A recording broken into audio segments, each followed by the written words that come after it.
Der erste auf der Liste ist wohl Hero to the Sea. Sag, was war das für eine Quali, deine Lebensbiografie? Wir sind beim BLB und nicht bei DSDS. Hier kommst du nicht weiter, weil du übers Leben rappst. Das VBT-Elite hat dich scheinbar hart getroffen. Mann, du bist kein Rapper, geh zurück zu deinen Artgenossen. Ich meine, der weint schon in einem Battle.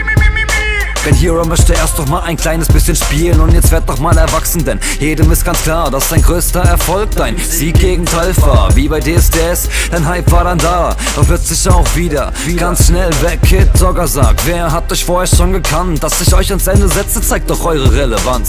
Ihr erwartet vom Turnier den ganz großen Hype, doch bleibt euch nach dem Battle weiterhin nur die Belanglosigkeit.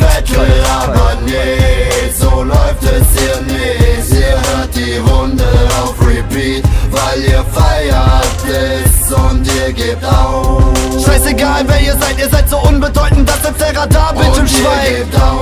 Ich seh hier niemand relevanten, sonst gibt Rising freie Bahn für euer Bundesland, der macht das schon. Ihr macht dicke Action, bumst euch querbeet, Violenz ist selektiver. Euer Rap steht der für gerunde Verlieh, dem Text nach zu urteilen, die Lyrics eine Lüge, ey, und Rap ist nicht Cash rumschreien. Was Leon für ein Banger ist, alter Mann, ich check es nicht, wieso er übers Vögeln spricht, obwohl er gerne Männer fickt. Wartest du in eurem Video auf die große Sommerliebe oder übst du schon einmal für eure nächsten Rollenspiele? Und bevor du Schwuchtel Rheinland-Pfalz repräsentierst, lutschst du meinen Schwanz, Faggot, hast du das kapiert?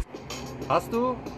Und Bobo ist ein Hipster mit Fettleibigkeit. Begreif, dass du nicht isst, wenn du Zweckreime schreibst. Ey, und Merrick seid der Freund, Mann, du bist im falschen Team. Aber wenn ihr mal verliert, hat euch immerhin eine Frau besiegt, interner Zickenkrieg. Jetzt seid ihr noch zu zweit, bis einer von euch beiden wieder seine Pussy zeigt. Gladius, was soll das sein, ey, war der mal gehypt? Ach, die grünen Haare, ey, entschuldigt die Verlegenheit. Als mein größter Fan schaut er meine Runden jeden Tag und färbt sich dann die Haare rot. Super gemacht. Ihr wollt ins Battle, aber nee, so läuft es hier nicht. Ihr hört die Runde auf Repeat, weil ihr feiert es und ihr gebt auf. Scheißegal wer ihr seid so unbedeutend, dass selbst der Radarbildschirm schweigt. Ich seh hier niemand relevanten, sonst gibt Rising freie Bahn für euer Bundesland, der macht das schon.